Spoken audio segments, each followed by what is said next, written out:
በቀጥታ ከባህር ዳር በስልክ ነው ይህንን መርዶ የሰማሁት። በአጋጣሚ በስልክ ደውሎ የመጀመሪያውን መረጃ የሰጠኝ ከጥቃቱ በተአምር ከተር መስተዳድር ደረጃ የክልሉ ከፍተኛ አመራር አቶ መላኩ አለበል ደውለልኝ። እኔ ዶክተር አምባቸው እና ጄኔራል አሳምነው በአንድ ቴብል ላይ ሆነን ሌሎች አመራሮችም ግራ ቀኝ እንደዚሁ ተሰልፈው ምሳ አብረን የበላን ማለት ነው።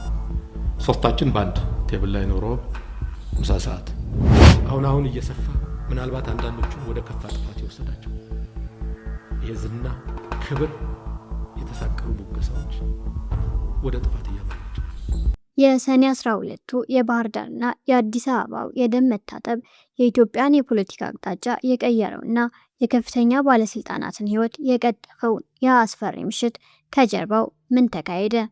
ለዓመታት በኢትዮጵያ ፖለቲካ ኮሪደሮች ውስጥ በጭምጭምታ ሲወራ የኖረ አንድ እጅግ አስገራሚ ወሬ አለ። ከመፈንቅለ መንግስቱ ጥቂት ቀናት በፊት ከአንድ ትልቅ ስብሰባ የምሳ እረፍት ላይ አቶ ደመቀ መኮንን፣ ዶክተር አምባቸው መኮንን እና ብርጋዴር ጄኔራል አሳምነው ጽጌ በአንድ ጠረጴዛ ዙሪያ ተቀምጠው ምሳ በልተዋል ተብሎ ይወራል። ለመሆኑ ይህ ነገር እውነት ነው ወይስ በሴራ ትንተናዎች የተፈበረከ ወሬ? በዚያ የምሳ ጠረጴዛ ላይ የተለዋወጡት የመጨረሻ ቃላት ምን ነበሩ? ዛሬ በኢትዮ አዲስ ዴይሊ ይዘንላችሁ የቀረብነው ቪዲዮ ለዚህ ጥያቄ ቁልጭ ያለ ምላሽ ይሰጣል። የቀድሞ ምክትል ጠቅላይ ሚኒስትር እና የውጭ ጉዳይ ሚኒስትር አቶ ደመቀ መኮንን ራሳቸው የጭምጭምታ ወሬ እውነት መሆኑን አረጋግጠው በዚያ ጠረጴዛ ላይ የተናገሩትና የተባባሉትን እጅግ አስደንጋጭ ሚስጥር በገዛ አንደበታቸው ሲመሰክሩ እንሰማለን።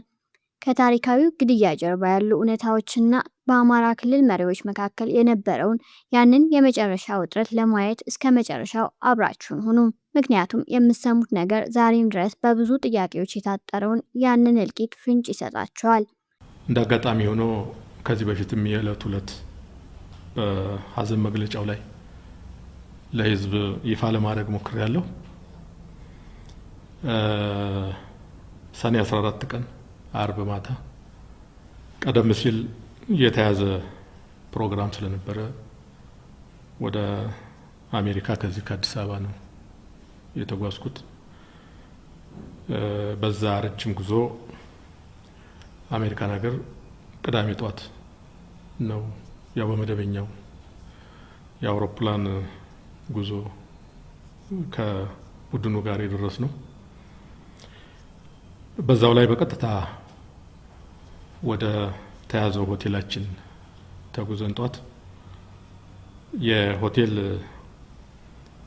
ማረፊያ ርክክብ እያደረግን ምናልባትም ጓዛችን ሙሉ በሙሉ ተራግፎ ወደ ሌላ ስራ ሳንገባ በቀጥታ ከባህር ዳር በስልክ ነው ይህንን መርዶ የሰማሁት።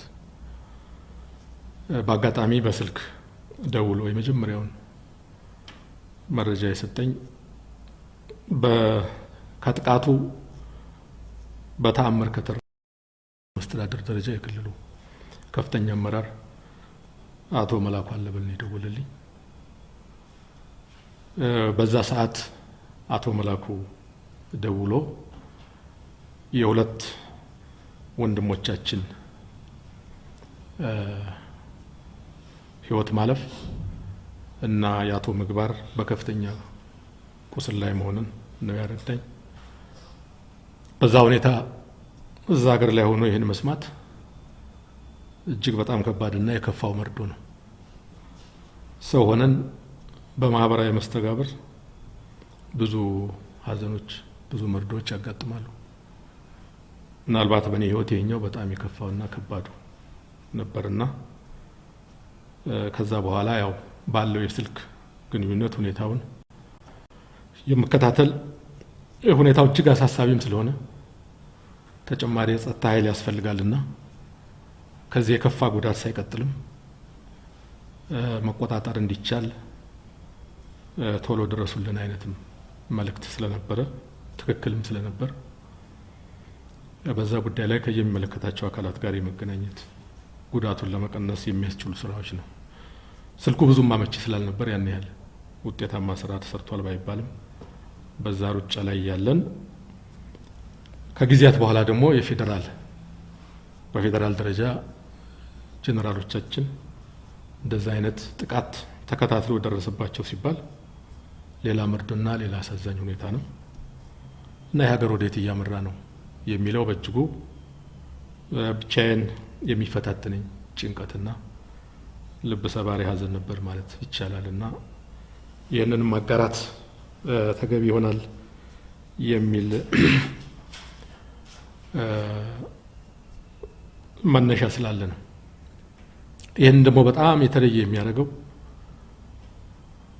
ከዚህ በፊት በአማራ ክልል የሰላምና የደህንነት ሁኔታ በተለያየ ምክንያት ችግር ውስጥ እየወደቀ በየደረጃው ካለው አመራርና ከህዝቡ ጋር ሰፊ ምክክር አድርገን የህዝቡን ደህንነት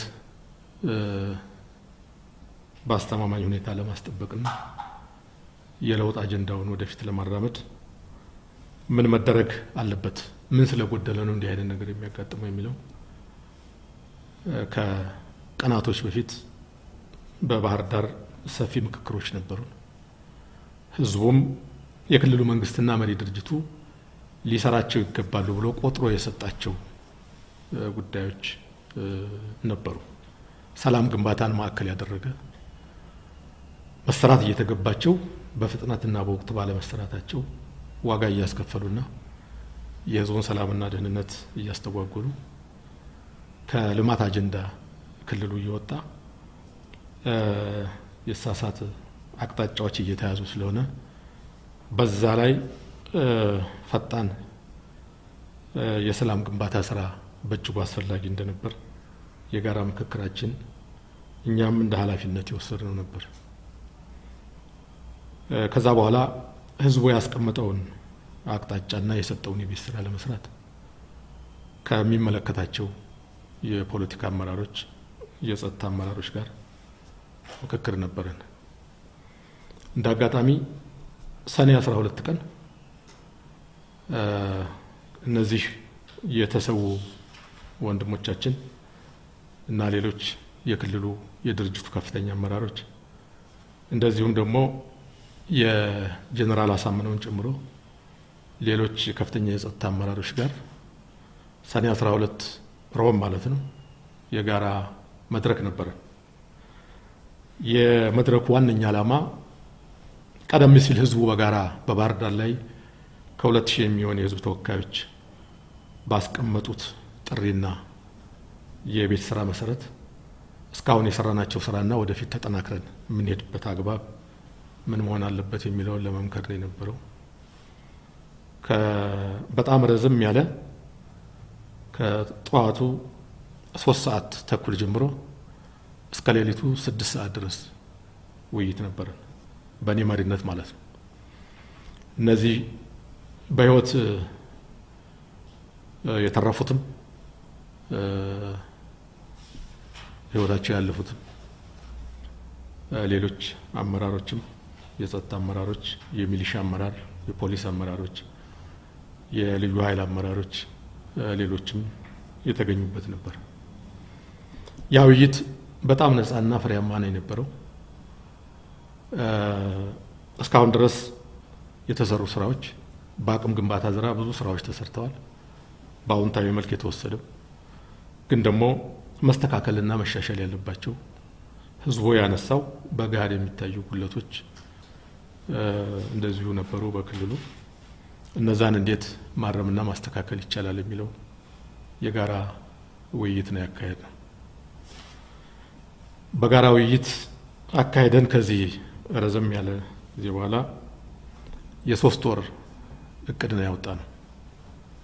ከሐምሌ መጀመሪያ እስከ መስከረም 30 ድረስ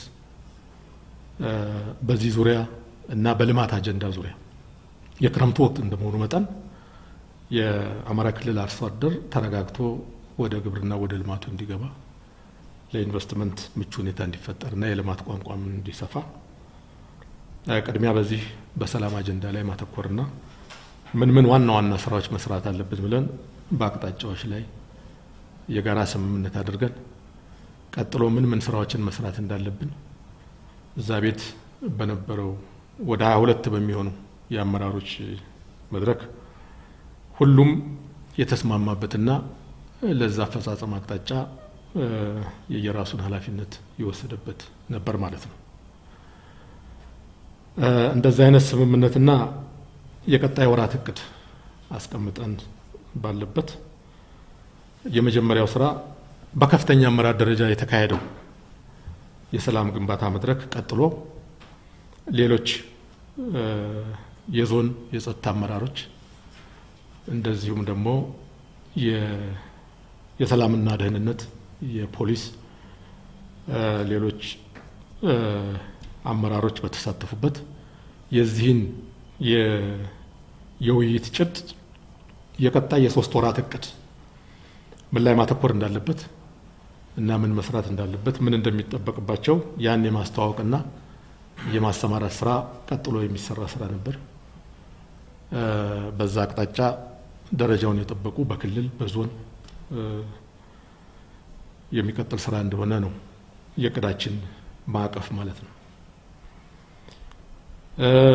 እንግዲህ በዚህ ጉዞ ላይ ያለ ነው የቅዳሜ ዕለታው ያልተጠበቀ ሁኔታ ያጋጠመው ሰኔ 12 ቀን 2011 ዓ.ም በኢትዮጵያ ፖለቲካ ውስጥ የማይሻር ጠባሳ ጥሎ ያለፈ ጥቁር ቀን ነው።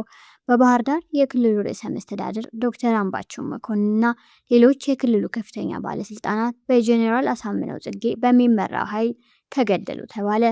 በዚሁ ዕለት ምሽት በአዲስ አበባ የሀገሪቱ የጦር ኃይሎች ጠቅላይ ኢታማዦር ሹም ጄኔራል ሰዓረ መኮንንና ሜጀር ጄኔራል ገዛኢ ሕይወታቸው አለፈ። ነገር ግን ይህ አስፈሪ ክስተት ከመሆኑ ጥቂት ቀናት በፊት ስለተካሄደ አንድ ሚስጥራዊ ትዕይንት ብዙ ሰዎች በጭምጭምታ ሲያወሩ ቆይተዋል። ይህ ነገር እውነት ነው ወይስ በፖለቲካው ዓለም የተፈበረከ ወሬ ተብሎ ለዓመታት ሲጠየቅ የነበረ አንድ ትልቅ ጥያቄ አለ። እሱም ከመፈንቅለ መንግስቱ ቀናቶች በፊት በአንድ ከፍተኛ ስብሰባ የምሳ እረፍት ላይ አቶ ደመቀ መኮንን፣ ዶክተር አምባቸው መኮንንና ብርጋዴር ጄኔራል አሳምነው ጽጌ በአንድ ጠረጴዛ ዙሪያ ተቀምጠው ምሳ በልተዋል። በዚያስ ጠረጴዛ ላይ ምን ተወራ የሚለው ጉዳይ ነው። ይህ ለብዙዎች እንደ ጭምጭምታ ወሬ ብቻ ሲነገር የነበረው ታሪክ ሀቅ ይሁን አይሁን ግራ ተጋብተንበት የነበረው ጉዳይ ዛሬ እውነታው ፍንትው ብሎ ወጥቷል። በወቅቱ የነበሩት የሀገሪቱ ምክትል ጠቅላይ ሚኒስትር አቶ ደመቀ መኮንን ራሳቸው በዚህ ቪዲዮ ላይ በገዛ አንደበታቸው ያንን ዕለት በዝርዝር ሲያወሱት እንሰማለን። በዚህ ውይይት ስፕሪትና በዚህ ስምሪት በጋራ ስምምነት ይዞ ወደ ስራ ለመግባት እያኮበኮብን እያለን እንዲህ አይነት መርዶ መስማት ደግሞ ምን አይነት ጉዳይ እንደሚሆን ሰዋዊ ለሆነ ሁሉ በጣም ግልጽ ነው። የሚገርመው በዚህ ውይይታችን ሁሉም የውይይቱ ተሳታፊዎች በጋራ ምሳ አብረን የበላ ነው።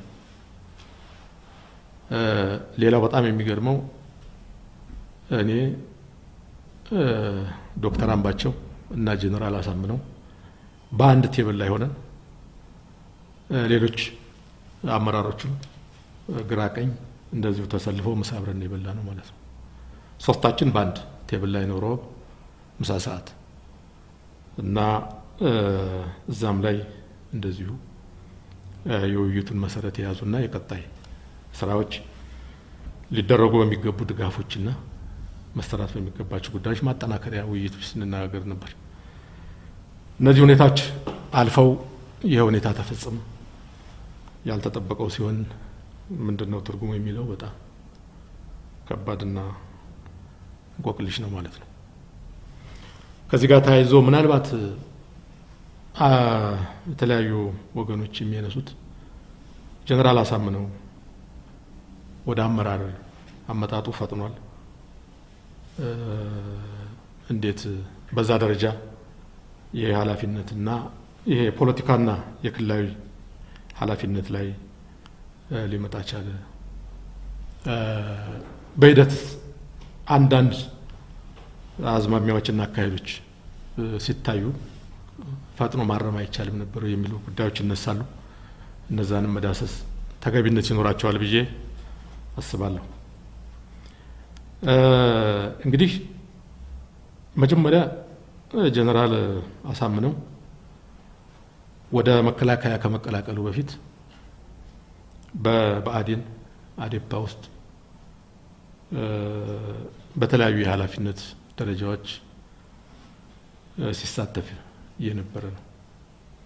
በህዝብ ስራ፣ በወረዳ አመራርነት፣ በክልል የአመራር ማሰልጠኛ የተቋሙ ኃላፊ ሆነው እኔ በክልል ያኔ በኔ ስር ሆኖ ነው ማሰልጠኛ ኃላፊውን ያስተባብር የነበረው ከኔ ጋር ያኔ ማለት ነው። የሚገርመው ኋላም ዶክተር አምባቸው እንደዚሁ የዛ ተቋም ኃላፊ ሆኖ እንደዚሁ ከኔ ጋር እንደዚህ አይነት የህይወት እንትን ያለ እና አሳምነው ፈጣን ተማሪ በጣም አዳጊ የሆነና ብስለት ያለው ወደፊት የሚያድጉ ወጣት አመራሮች ተብለው ከሚቆጠሩት በላቅና በጥሩ ሁኔታ ከሚታዩት ጥቂት የድርጅቱ አዳጊ አመራሮች አንዱ ነው የነበረው። በዛም ላይ ስራውን እየሰራ ያ የሻዕቢያ ወረራ ሲያጋጥም ወረራውን ለመመከት የፖለቲካ ካድሬዎች ተሳትፎ በወቅቱ አስፈላጊ ስለሆነ እንደ ወታደርም እንደ ፖለቲከኛ ሆኖም ለመሳተፍ ከክልሉ ለዛ የሚሆኑ ጠንካራ የድርጅት ወጣት ካድሬዎች አመራሮች ሲመለመሉ አንዱ አሳምነው ነው። ያንን ግዳጁንም ተቀብሎ በዛው ስኬታማ የሆነ ያው በመከላከያ የደረሰበትና የሄደበት ይታወቃል። መጨረሻ ላይ ወደ እስር ገባ። በእስር ረጅም ጊዜ ቆይቶ በሀገራችን ውስጥ በተቀጣጠለ የለውጥ አጀንዳ አንደኛው የትግል ኮዝ የነበረው ያለ አግባብ የታሰሩ በእስር ቤት የሚሰቃዩ እነሱን የመታደግ ጉዳይም ስለነበረ በዛ ደረጃ ከሌሎች ጓደኞቹ ጋር የለውጥ ከታደጋቸውና ከእስር እንዲወጡ ካደረጋቸው አንዱ አሳምነው ነው ማለት ነው። ከዛ እንደወጣ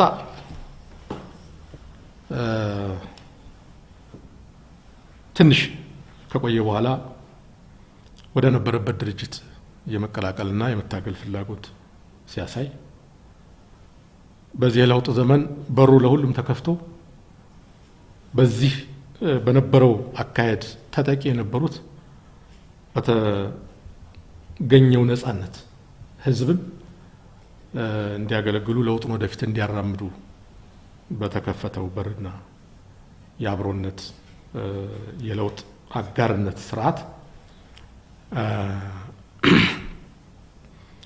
ያው አሳምነውም ወደ ነበረበት ቤት ነው የመጣው።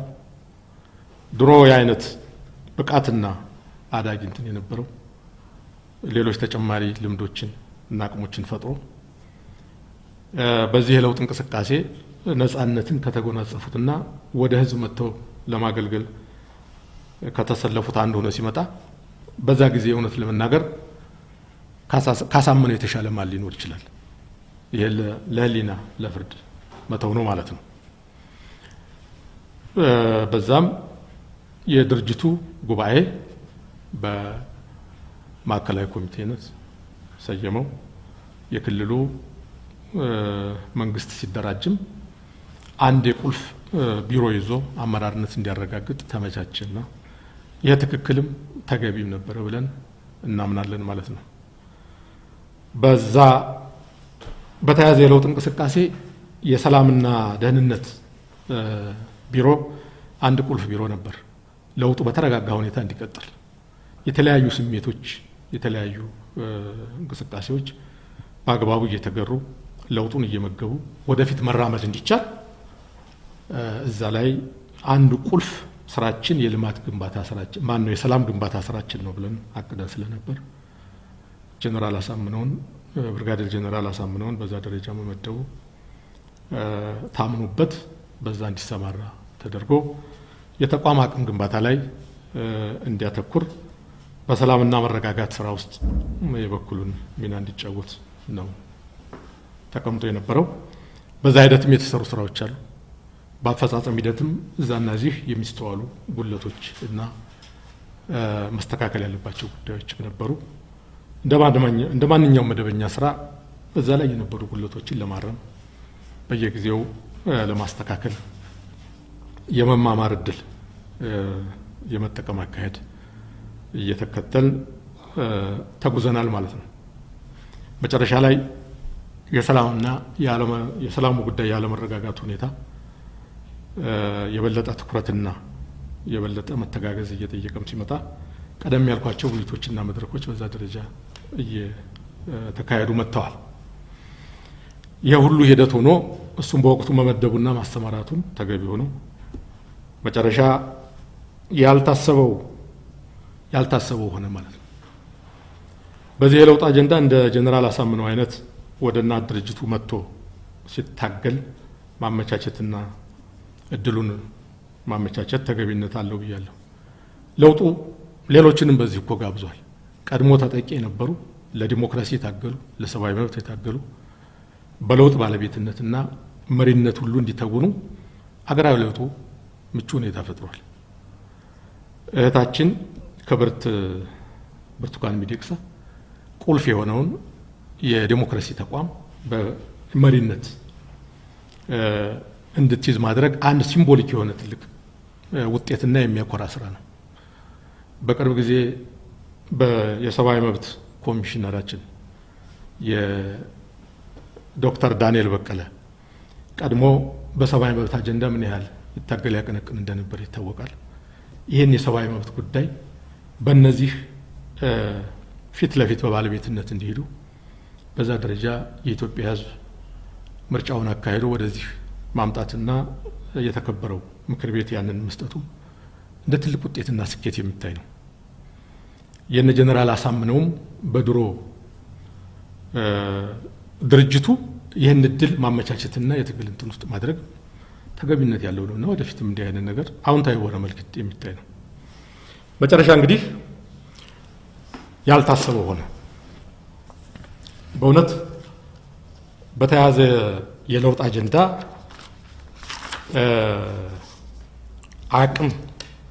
ብዙ አቅም ፈጥረን ወደፊት የማራመድ የአማራን ሕዝብ ጥያቄ ለመመለስ አዴፓን የማጠናከርና ስኬታማ ጉዞ የማስቀጠል ፍላጎትና እቅድ ነው የነበረው።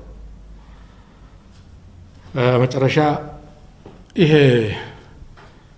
ያልታሰበው ሲሆን በእውነት የአማራ ሕዝብ ይህን አይጠብቅም ነበር። አዴፓ ይህን አይጠብቅም ነበር። የኢትዮጵያ የለውጥ ኃይሎች እንዲህ አይነትን ምላሽ አይጠብቁም ነበር። ግን እጅግ ዘግናኝና ያልታሰበው ጥቃት በዚህ ደረጃ ሆነ። ያኔ የተሰበሰበው ስብሰባ የአስተባባሪ ኮሚቴው አሰራርና አካሄድ ምን ነበር የሚለው መጀመሪያ ቢታወቅ ጥሩ የሚሆነው አስተባባሪ ኮሚቴ የሚባለው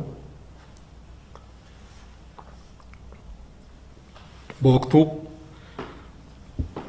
የነበሩት ይሄ መደበኛ አሰራር ነው። የራሱ አሰራርና ስርዓት አለው። የኮሚቴ አባላት እነማን እንደሆኑ ውሎ ያደረ ስርዓት ነው። የመንግስት ቁልፍ አመራር ቦታ በድርጅት ቁልፍ የአመራር ቦታ ላይ ያሉት አንድ ላይ አቀናጅተው መንግስታዊ ስራንና ድርጅታዊ ስራን ፖለቲካዊ ስራን የሚመሩበት የጋራ መድረክ ነው።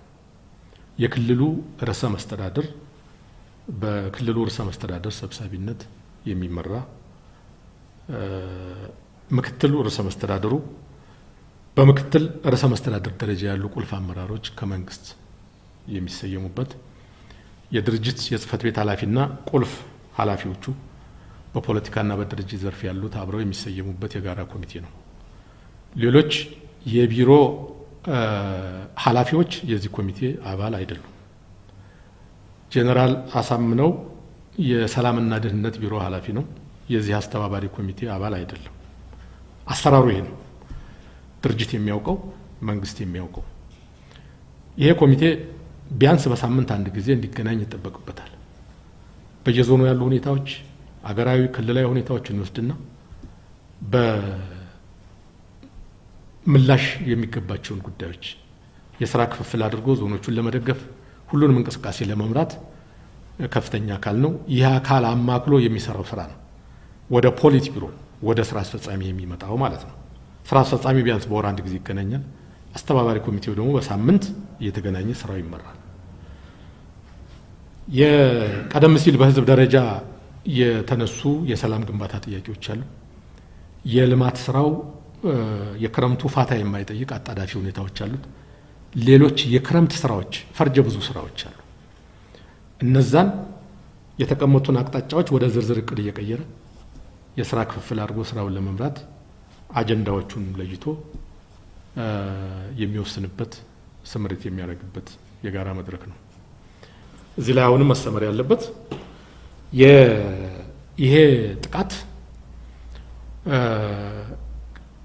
ክልላዊ መሪ ድርጅቱን አዴፓን ለማፍረስና ክልላዊ መንግስቱን ስርዓቱን ለማፍረስ በተደራጀ ሁኔታ የተፈጸመ ነው። የመጀመሪያው ጥቃት የክልሉ መንግስት ሄድኳርተር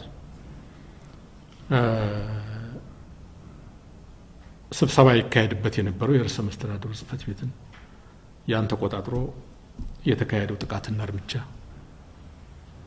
ከሱ ጋር በተያያዘ ሁኔታ ደግሞ ትልቁን የህግ ማስከበሪያ ተቋም እዙ ማዕከሉ የሚመራበትን የፖሊስ ኮሚሽንና የሰላምና ደህንነት ቢሮም እዛው አንድ ላይ ነው። የፖሊስ ኮሚሽኑ ቢሮ ተቆጣጥሮ የተካሄደው ጥቃትና ዛጋ የነበረው ትዕይንት ከዛም አልፎ የገዢው ፓርቲ ጽህፈት ቤትን እንደዚሁ ለመቆጣጠርና በዛ እንትን ውስጥ አስገብቶ ለመያዝ የተደረገው ጥረት ወደፊት መረጃዎች የበለጠ እየጠሩ እንዲመጡ ይጠበቃል። ባገኘነው ሪፖርትና ቦታው በነበሩ በባለቤቶቹ የተወሰኑ ኃይሎች ወደ አቅራቢያ ዞኖች ጭምር ሄደው ጥቃት እንዲፈጽሙ ታቅዶ የነበረውና በከፍተኛ መስዋዕትነት አንዳንዱ ቦታ ላይ የከሸፈበት ሁኔታ መጨረሻ ላይ በድርጊቱ ሂደት ዋናው ተቋም ላይ ጥቃት ከተፈጸመ በኋላ ብዙሃን መገናኛ ጋር የተደረገው የስልክ ልውውጥና የተሰጠው እዛ ላይ የነበረው መልእክት ሁሉ ሲታይ ይሄ ጉዳይ አዴፓን የማፍረስ ክልላዊ መንግስት ስርዓቱን የማፍረስ በህገ ወጥ መልክ ስልጣን የመቆጣጠር ድርጊት እንደሆነ ይሄ ሙከራ ለዘመናት ሲወገዝ ላይደገም በአዲስ ስርዓትና በአዲስ ምዕራፍ ተክለን በዲሞክራሲ በምርጫ ስልጣን ሊያዝ ይገባል የተባለውን በዚህ አግባብ የተደረገ ሙከራና ድርጊት ነው። ከዛም በላይ አሁን በመግለጫ የፌዴራል ግብረ ኃይል እያቀረበው ያለውና ከፌዴራሉ ጋር ተያይዞ ያሉ እቅዶችና ድርጊቶች ሲታዩ ይህ ጉዳይ በዛ ደረጃ ምን ያህል የጠለቀና ስርዓቱን ለማፍረስ የተዘጋጀ እንደሆነ አመላካች ሁኔታዎች አሉ። በዛ ደረጃ ነው አዴፓ የሚመለከተው ጥቃቱ እጅግ አሳዛኝና አስከፊ እና ያልተጠበቀ ነው የሚለውን ነገር የሚያስቀምጠው።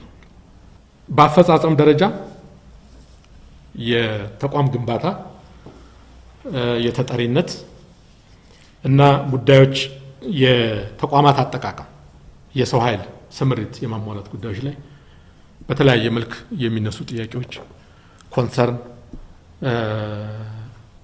ጀነራል አሳምነውም የሚያነሳቸው ምክክር እየተደረገ ህግና ስርዓቱን ተከትሎ ክልላዊ ህገ መንግስታዊ ስርዓቱ እስካለ ድረስ በሱ የመመራትና በሱ የመገዛት ጉዳይ ስለሆነ የመተዳደር በዛ ላይ የመሄድ መታረም ያለባቸውን እንዲታረሙ የማድረግ በዛ ላይ የመወያየት የመግባባት ስራዎች ተከታታይነት የነበራቸው ናቸው።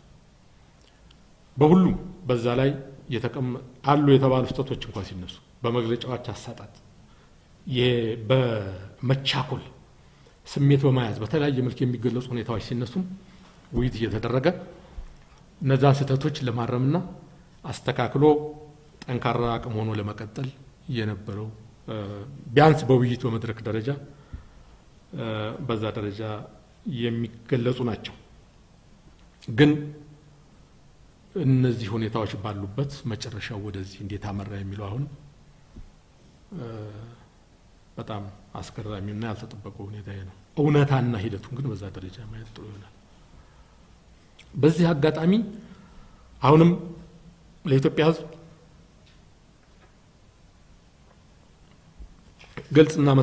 ግልጽ መሆን ያለበት አማራ ክልል ላይ የተካሄደው ይህ አሳዛኝ ድርጊት ጥቃት ወደ ፌደራልም አሁን በምርመራ የተያዘና ያበለጠ እየጠራ የሚሄደው ጉዳይ ሲወሰድ ይሄ ጉዳይ የአማራ ሕዝብ የቀድሞ የበላይነቱን ለማስመለስ የተደረገ ሙከራ እንደሆነ ይህን ድርጊት ከብሔርና ከሕዝብ ጋራ አሻግሮ ቀላቅሎ የሚመለከቱ ወገኖች ብቅ ብለዋል። በእውነቱ እጅግ በጣም አሳፋሪና አሳዛኝ ጉዳይ ነው። አንዳንድ የውጭ ሚዲያዎች አንዳንድ በከፍተኛ ኃላፊነት ውስጥ የነበሩ የውጭ ዜጎች በዛ ደረጃ ሲያስተጋቡ በአገር ቤትም በዛም በዚህ መልክ የድሮ ትርክት እንዲቀጥል ከድሮ የተቸከለ አቋም ባለመውጣት በትምክህት አጀንዳ ያን የመፈረጅና ያን የተዛባ ትርክት የማስረዘም ፍላጎት እጅግ በጣም አንድ ጉዳት ደርሷል። ልጆቹን አጥቷል። አንገቱን አስደፍቷል። ሌላ ጥቃት አይገባው፣ መታረም አለበት። ይሄ የድሮ ትርክት አማራ ጠል የሆነ ትርክት አማራ መቀርቀር አይፈቀድም። የተለያየ አመራሮች አብረን በፌደራልም በክልልም ስንሰራ አንተ አጉደልሃል፣ አንተ አጥፍተሃል፣ አንተ ተሳስተሃል፣ አንተ ባቅጣጫው መሰረት አልተጓዝክም፣ ፈጥነሃል፣ ዘግይተሃል። እንዲህ አይነት ትግሎች አሉ። እንዲህ አይነት ነገር ከሌለማ እንዴት ይመራል? የድርጅቱ ባህልና እሴት እኮ አንዱ ይሄ ነው። በዛ ላይ አሳምነው እንዲህ አይነት ችኮላዎች በመግለጫ አሰጣጦች በዚህ ደረጃ ይሄ ጉለት አለብን ልታረም ይገባል። አሳምነው የጀመራቸው አዎንታዊ ስራዎች በልካቸው ይመዘኑ፣ የበለጠ እነዛ እየሰፉ እንዲሄዱ ለማድረግ የሚያስችሉ ነገሮችን ማጉልተን እናስቀምጥ። ተቋማዊ ግንባታ ላይ እነዚህ ጉለቶች ላይ ይታረሙ የሚሉ ነገሮች በየእንትኖቻችን ይነሳል። ያንን ተከትሎ ተመዞ ወደዚህ የሚሻገረው ትክክልና ተገቢነት አይኖረውም። በዛ ሌቭል የነበሩ ትግሎችና ውይይቶች ደግሞ ተገቢነት ያላቸው ናቸው። የትኛውም ሀሳብ ይነሳ፣ የትኛውም ዲቤት ክርክር እና ጭብጥ ይራመድ፣ በልዩነት የተወጣበት ይህን አልፈጽምም ይህን አላረግም የሚል አቋም በዛ ደረጃ የተራመደበት የለም። ትክክል ነው፣ ይታረማል፣ በዚህ አግባብ እንሄዳለን፣ እንፈጽመዋለን ነው። ይህ እንግዲህ እውነትና በተግባር ብዙዎች በጋራ የቆዩበት የመሩትና የሰሩት በዛ ደረጃ ነው መታወቅ ያለበት።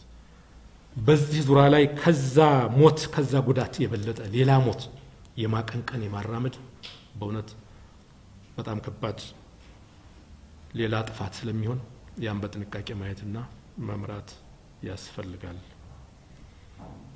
በርቀት ሆኖ ብዙ መላምቶችን መሰረት እያደረጉ ድፍረት ያላቸው ፍረጃዎችን ቢቆሙ ለሀገርም ለሕዝብም ይጠቅማል። ሞራላችንም አይፈቅድም በዛ ደረጃ ቢሆን። ከዚህ ውጭ ማንኛውንም በጀርባ ያለ ለዛ ጥፋት አስተዋጽኦ ያለው ማንኛውም ቢሆን የድርጅት አመራር ያደባ ይሆን በየትኛውም ደረጃ ከፍቶ ሆኖ ምርመራውን መከተልና ውጤቱን ማግኘት ነው የሚጠቅመው። በዛ አይን ብንመለከተው ለማለት ነው። ሌላው የክልሉ ሁኔታ በአሁኑ ሰዓት ያው ከዚህ ሀዘንና ከዚህ ድባብ ለመውጣት የነሱን ዓላማ ለመሰካት ከፍተኛ መነሳሳትና መነቃነቅ ይታያል። ከዳር እስከ ዳር በሚገርም ሁኔታ ሰላማዊ ሁኔታው የተሻለ ጥሩ ነው።